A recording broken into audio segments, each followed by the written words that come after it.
হলুদের ডালায় যে বিয়ের জন্য ব্যাগটা দেওয়া হয়েছিল সেটা আসলে কোনোভাবে ভেঙে গিয়েছিল, তাই সকালবেলা ঘুম থেকে উঠে আগে গিয়েছিলাম ব্যাগ কিনতে। ব্যাগ কিনে নিয়ে এসে খাওয়া দাওয়া করে গোসল করে রেডি হয়ে যাচ্ছিলাম আমরা পার্লারের উদ্দেশ্যে। তো পার্লারে যাওয়ার আগে আমাদের আগারগাঁও দিয়ে যেতে হবে, কারণ ফুল কালেক্ট করতে হবে। তো ফুল কালেক্ট করে আমরা চলে যাচ্ছিলাম পার্লারের উদ্দেশ্যে। আমাদের অ্যাপয়েন্টমেন্ট ছিল 2টার সময়।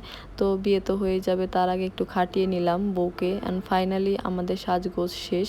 তো আমরা বের হব, তার আগে পার্লারে একটু ফটোশ্যুট হচ্ছিল। দেন আমরা আবার বের হয়ে যাচ্ছিলাম ভেন্যুর উদ্দেশ্যে। তো ভেন্যুর টাইম ছিল সন্ধ্যা 7টা।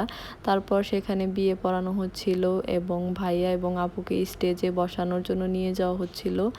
দেন মালা বদল, আয়না দেখা, সিগনেচার করা, কাবিননামায় সব কিছুই হচ্ছিল। দেন ভাইয়া এবং আপুকে খেতে দেওয়া হয়েছিল এবং আমরা অনেক বেশি এনজয় করছিলাম। বাট বিদায়ের মুহূর্তে আসলে অনেক বেশি কষ্ট হচ্ছিল। ফাইনালি ভাইয়া আপু চলে গেল এবং আমরাও চলে আসলাম বাসার উদ্দেশ্যে সবাই।